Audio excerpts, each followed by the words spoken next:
اس رمضان المبارک میں خاص کر کے ہمیں ان چیزوں پر توجہ کرنی ہے۔ میری نظر میں وہ 4 چیزیں ہیں، اگرچہ ان کو اور بھی بہت ساری چیزوں پر تقسیم کیا جا سکتا ہے، اور بھی کئی چیزیں اس میں شامل کی جا سکتی ہیں، لیکن اہم چیزیں 4۔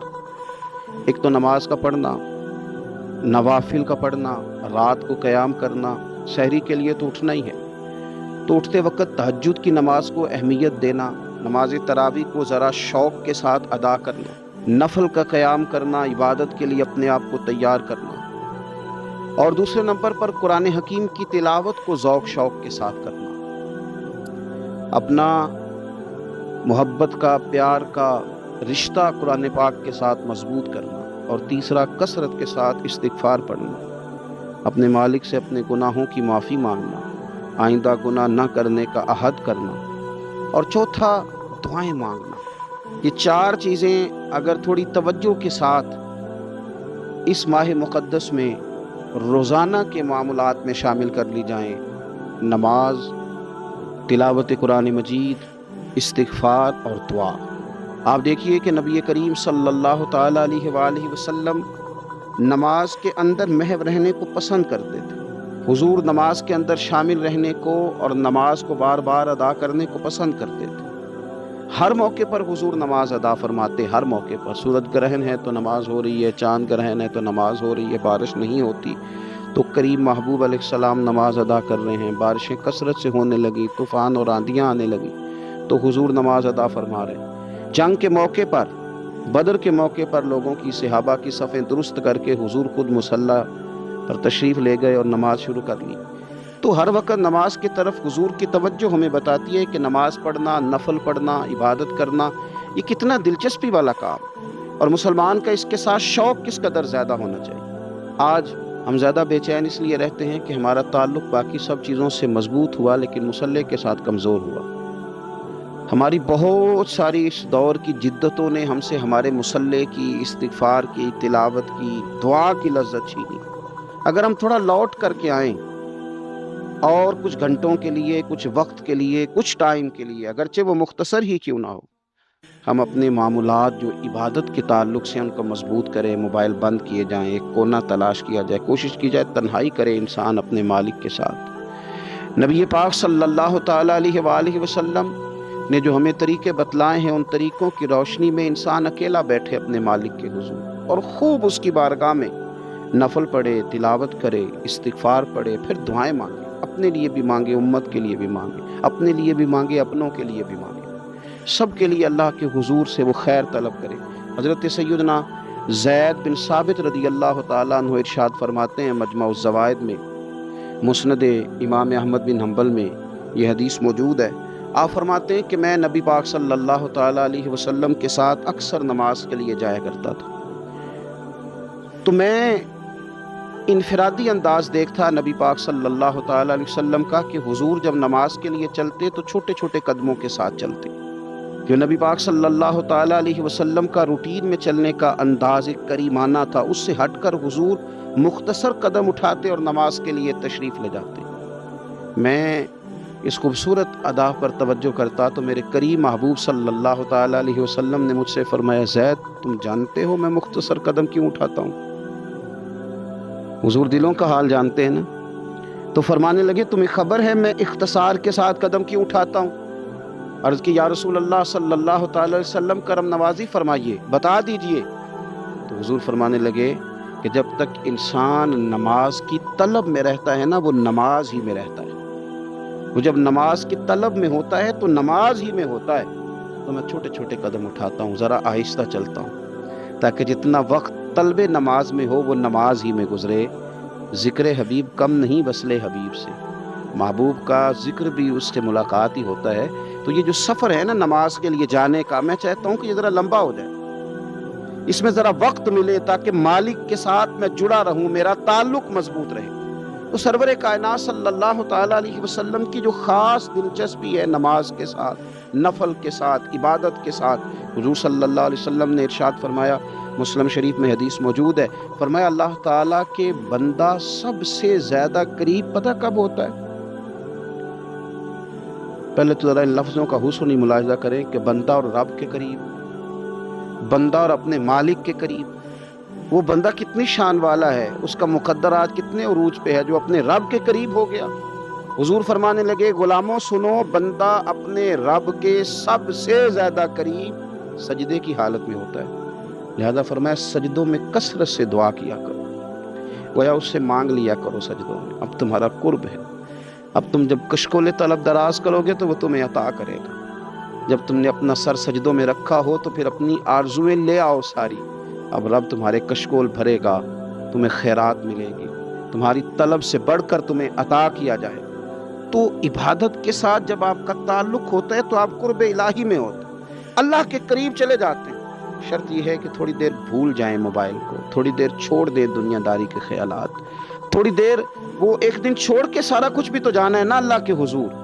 تو آج بھی اگر کچھ وقت کے لیے ترک کیا جائے، اسلام میں رہبانیت نہیں، لیکن حضور تہجد کی نماز پڑھتے تھے، حضور اعتکاف کرتے تھے، غار حرا میں وقت گزارا نبی پاک علیہ السلام۔ کچھ وقت تو ایسا ہو جو انسان اپنے رب کے ساتھ گزارے، اللہ کے ساتھ اپنے تعلق کو وہ مضبوط کرے۔ دیکھیے حضرت سیدنا یوسف بن عبداللہ بن سلام رضی اللہ تعالیٰ عنہ، یہ حضرت عبداللہ بن سلام رضی اللہ تعالیٰ عنہ معروف صحابی رسول صلی اللہ تعالیٰ علیہ وسلم کے صاحبزادے، یہ حضرت ابو درداء رضی اللہ تعالیٰ عنہ سے ملنے کے لیے تشریف لے گئے۔ فرماتے ہیں کہ جب میں ان سے ملنے کے لیے گیا تو وہ شدید علیل تھے، حضرت سیدنا ابو درداء رضی اللہ تعالیٰ بڑے جلیل القدر صحابی ہیں اور بڑے صاحب الرائے آدمی۔ حضرت عمر فاروق رضی اللہ تعالیٰ عنہ اکثر ان سے مشورہ لیا کرتے تھے۔ فرماتے میں جب ان سے ملنے کے لیے گیا تو وہ سخت بیمار تھے اور اسی بیماری میں ان کا وصال ہوا۔ میں ان سے ملنے گیا تو مجھ سے کہنے لگے کہ بھتیجے، حضرت عبداللہ ابن سلام کے بیٹے ہیں نا یوسف بن عبداللہ، تو وہ چونکہ ان کا دوستانہ تھا، کہنے لگے بھتیجے تم اس شہر میں کس طرح آئے؟ تو جناب یوسف بن عبداللہ کہتے ہیں میں نے عرض کی کہ آپ کا میرے والد کے ساتھ جو تعلق تھا، جو دوستانہ تھا، اس تعلق نے مجھے مجبور کیا کہ میں آپ کی تیمارداری کروں۔ تو فرماتے میں تو تیمارداری کرنے گیا تھا، ان کا حال پوچھنا تھا، لیکن یہ لوگ جو حضور کے دین کی تبلیغ کے لیے جذبات رکھتے تھے اور ایک دوسرے کو اللہ کی جانب متوجہ کرنے کا جو جذبہ رکھتے تھے، وہ بڑا انوکھا ہے۔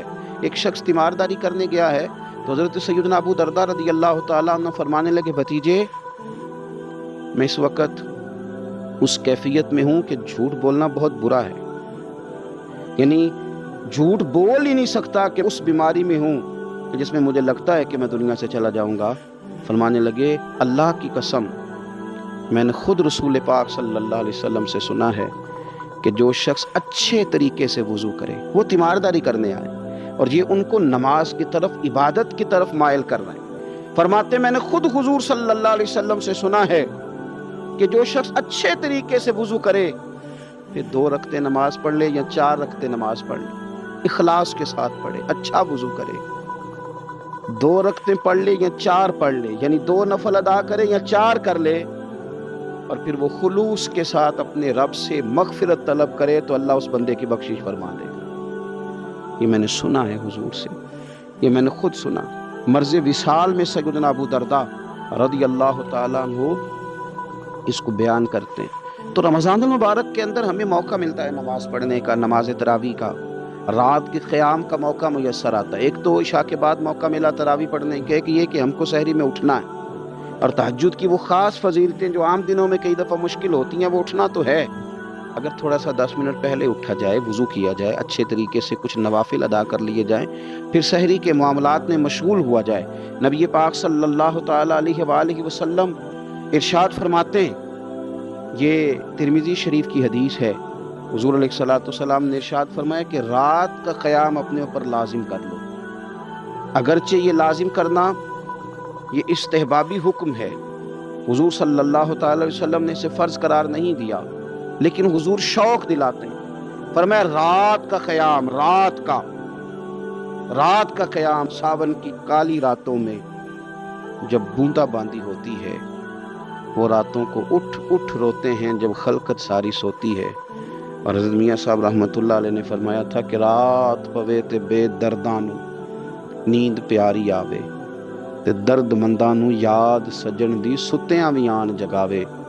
فرمایا رات کا قیام، حضور سید عالم صلی اللہ تعالی علیہ وسلم فرماتے ہیں رات کا قیام اپنے اوپر لازم کر لو، اس لیے کہ یہ رات کا قیام تم سے پہلے نیک لوگوں کا طریقہ ہے، اور یہ تمہارے لیے قرب خداوندی کا باعث ہے، یہ تمہیں اللہ کے قریب کر دے گا۔ اور حضور صلی اللہ تعالی علیہ وسلم فرمانے لگے یہ رات کا قیام تمہاری برائیوں کو مٹا دے گا اور یہ تمہیں گناہوں سے روک لے گا، گویا رب کریم تمہیں معافی عطا فرمائے گا، یہ تمہارے لیے بخشش کا ذریعہ بن جائے گا۔ یہ برائیوں کو مٹانے والا ہے رات کا قیام، یہ گناہوں سے روکنے والا ہے رات کا قیام۔ تو نماز کی طرف خاص توجہ کریں۔ اسی طرح کا معاملہ تھوڑا سا ہمیں ذوق کے ساتھ قرآن پاک کی تلاوت کے ساتھ اپنے آپ کو وابستہ کرنا چاہیے۔ بحقی شریف میں حدیث ہے، نبی پاک صلی اللہ تعالی علیہ وسلم نے فرمایا میری امت کی سب سے افضل عبادت تلاوت قرآن ہے، سب سے افضل عبادت تلاوت قرآن۔ اور حضور صلی اللہ تعالی علیہ وسلم فرماتے ہیں قیامت کے دن قرآن پڑھنے والے سے کہا جائے گا تو پڑھ، تو جتنی آیتیں پڑھتا جائے گا رب تیرے اتنے درجے بلند کرتا جائے گا۔ تلاوت قرآن کے ساتھ خاص ذوق۔ رمضان شریف کے اندر گھروں کے اندر اگر قرآن پاک کی تلاوت کی جائے، ہم دیکھتے تھے جب دیہاتوں میں ہوتے تھے تو گھر کے اندر بڑا ذوق ہوتا تھا قرآن پاک کی تلاوت کا۔ بہن بھائی ایک دوسرے سے پوچھتے تھے تیرا کون سا سپارہ ہے، تو وہ کہتا تھا میں کیوں بتاؤں، تو بتا تیرا کون سا ہے۔ کیوں؟ اس لیے کہ ایک شوق ہوتا تھا کہ ایک دوسرے سے آگے بڑھنا۔ تو نبی پاک صلی اللہ تعالی علیہ وسلم نے فرمایا دنیا میں قرآن مجید پڑھتا تھا، اس سے قیامت کے دن بھی کہا جائے گا کہ اب تو پڑھنا، تو وہ جتنی آیات پڑھے گا رب اس کے اتنے درجے بلند کرے گا۔ تو رمضان شریف کے اندر خاص ذوق قرآن مجید کی تلاوت کا۔ پھر اسی طرح کا معاملہ استغفار کے ساتھ، نفل پڑھے جائیں، تلاوت کی جائے، اور پھر استغفار کثرت سے پڑھا جائے، استغفار کثرت سے پڑھا جائے۔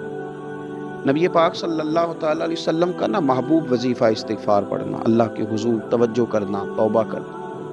حضور تو معصوم ہے، نبی پاک تو معصوم عن الخطا، حضور سے تو معاذ اللہ کوئی گناہ سرزد ہوتا ہی نہیں۔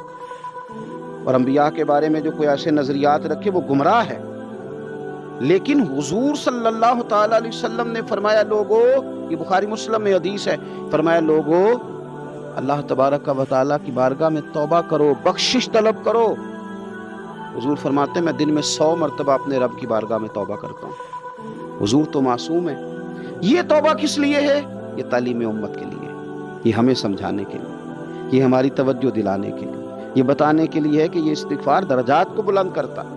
اللہ کی طرف رجوع کرنے کے لیے کثرت کے ساتھ استغفار کی جائے، اپنے رب سے معافی مانگی جائے۔ ہم انسان ہیں، کچھ غلطیاں نہ چاہتے ہوئے بھی ہو جاتی ہیں، بہت کوشش کے باوجود کچھ چیزوں پر کنٹرول نہیں رکھ پاتے، ہم سے سرزد ہو جاتی ہیں۔ رمضان کی ساعتوں میں، صبحوں میں، شاموں میں، سحری میں، افطار میں، تراویح میں، تہجد میں اگر اللہ کے حضور استغفار کی جائے، اللہ کے حضور استغفار کی جائے۔ مسند امام احمد بن حنبل میں حدیث ہے، حضور صلی اللہ تعالی علیہ وسلم فرماتے ہیں، اور یہ حدیث اتنی زیادہ انسان کو خوشی دیتی ہے اور رب کی رحمت کو بندے کے اتنا قریب کر دیتی ہے، اتنا اللہ کے قریب کر دیتی ہے کہ انسان جھوم اٹھتا ہے۔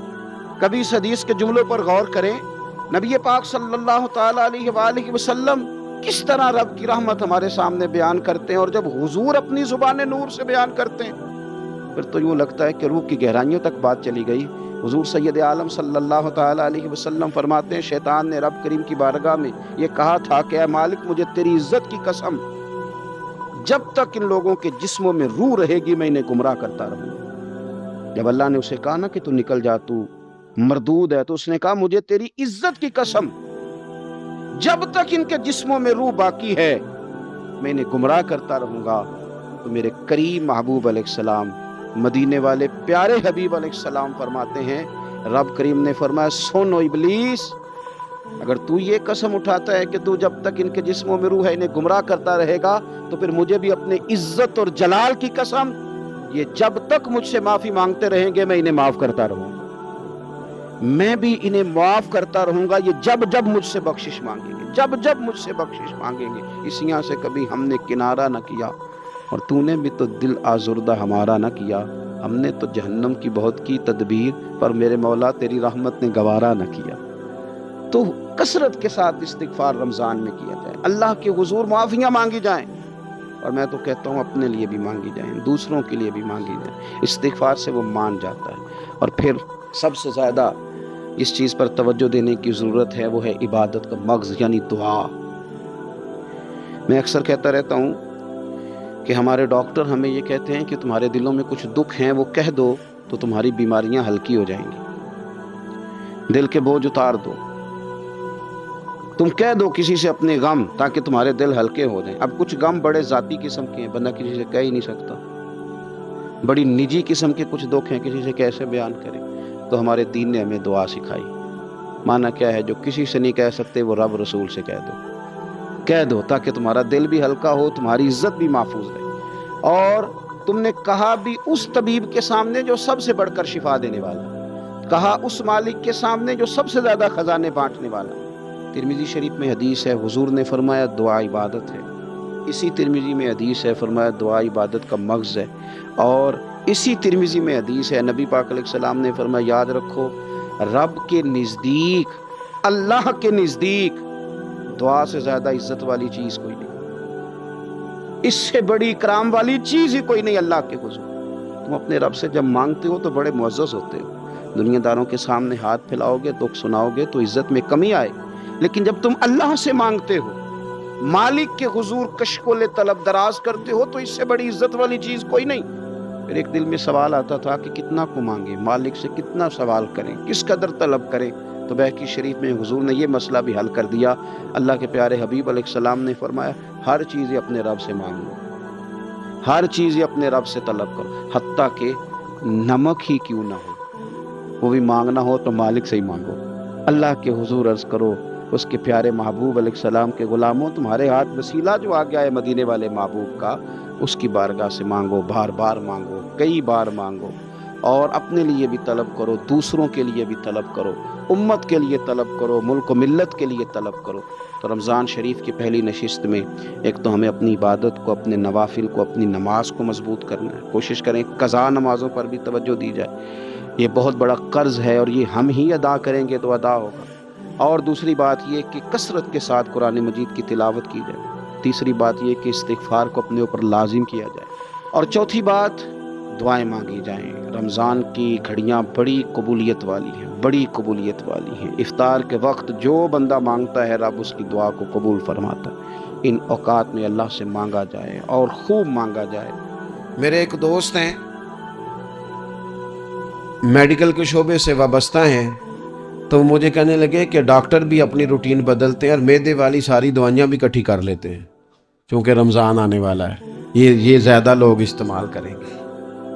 تو وہ ماحول نہ پیدا کریں کہ ہر چیز دنیا داری ہو جائے، ہر چیز دنیا داری نہیں، ہر چیز کو ایک نیا روپ دے دیا جائے اور نیا سے نیا مال کمانے کا سلیقہ بنایا جائے۔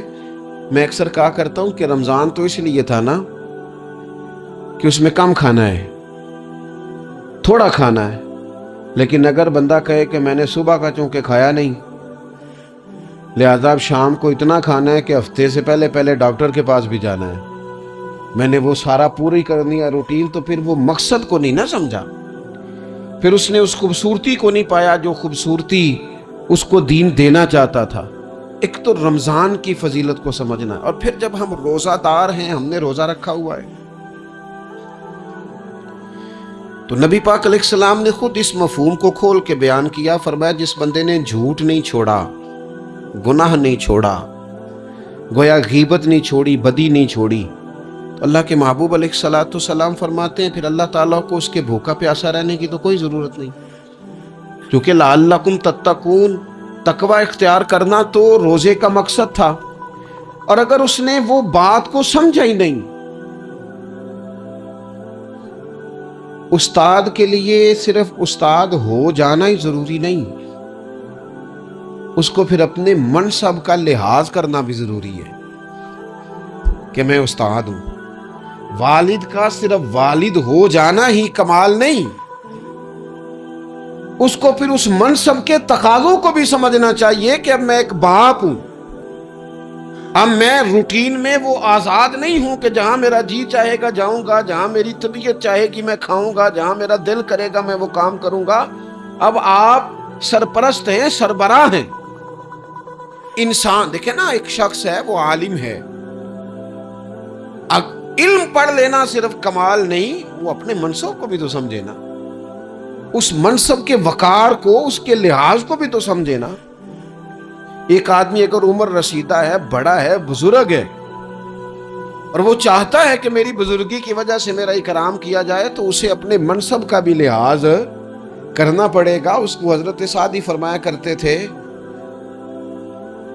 میں نے 18 سال کے بزرگ دیکھے اور میں نے 75 سال کے بچے دیکھے۔ حضور کیا مطلب؟ فرمانے لگے عمر ہو گئی لیکن اپنے منصب کا خیال نہ کیا، عادات بچوں والی رہی۔ اور فرماتے میں نے ایسے لوگ دیکھے جن کو شروع وقت میں ہی اللہ والوں کی صحبت نصیب آئی، تو وہ جو بزرگی ہے وہ پھر عمر کی وجہ سے نہیں ملی، وہ اللہ نے علم اور عمل کی وجہ سے عطا فرما دی۔ تو اپنے منصب کا لحاظ کرنا کہ میرا یہ منصب ہے۔ اسی طرح جب ہم نے روزہ رکھا ہوا ہوگا نا، تو پھر ہم نے اس منصب کا بھی لحاظ کرنا ہے کہ میں روزے دار ہوں۔ پھر خالی بھوکے پیاسا نہیں رہنا۔ رسول پاک صلی اللہ تعالی علیہ وآلہ وسلم نے پتہ ہے روزے دار کی فضیلت کیا بیان فرمائی؟ اللہ کے محبوب صلی اللہ تعالی علیہ وسلم فرماتے ہیں کہ رب فرماتا ہے ابن آدم کا ہر عمل اس کے لیے ہے، روزہ میرے لیے، اور فرمایا میں خود جزا دوں گا روزے کی، میں خود جزا دوں گا روزے کی۔ اور حضور فرماتے ہیں روزہ ڈھال ہے، جو شخص روزہ دار ہو وہ بےہودگی سے، فحش گوئی سے اجتناب کرے۔ اور اللہ کے محبوب صلی اللہ تعالی علیہ وسلم فرماتے ہیں اگر کوئی شخص اسے گالی دے، اگر کوئی شخص اس سے جھگڑا کرنا چاہے، تو پتہ کیا جواب دے؟ اسے کہے بھئی میں روزے دار ہوں، میرے منصب کا تقاضا نہیں کہ میں تیرے ساتھ الجھوں۔ اور رسول پاک صلی اللہ علیہ وسلم فرمانے لگے اوہو اتنی بڑی بات۔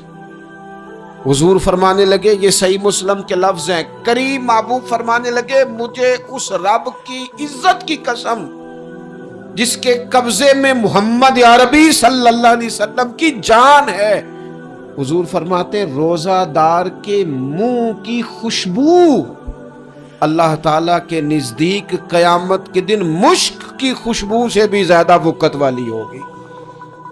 اس کے منہ سے جو خوشبو آتی ہے قیامت میں مشک پیچھے رہ جائے گا، اور رب کی بارگاہ میں صرف روزہ دار کے منہ سے، اگر تیرے منہ کی خوشبو رب کو اتنی پسند ہے تو تجھے بھی تو اپنے منصب کا خیال ہونا چاہیے کہ میں نے روزہ رکھا ہوا ہے، میں روزہ دار ہوں۔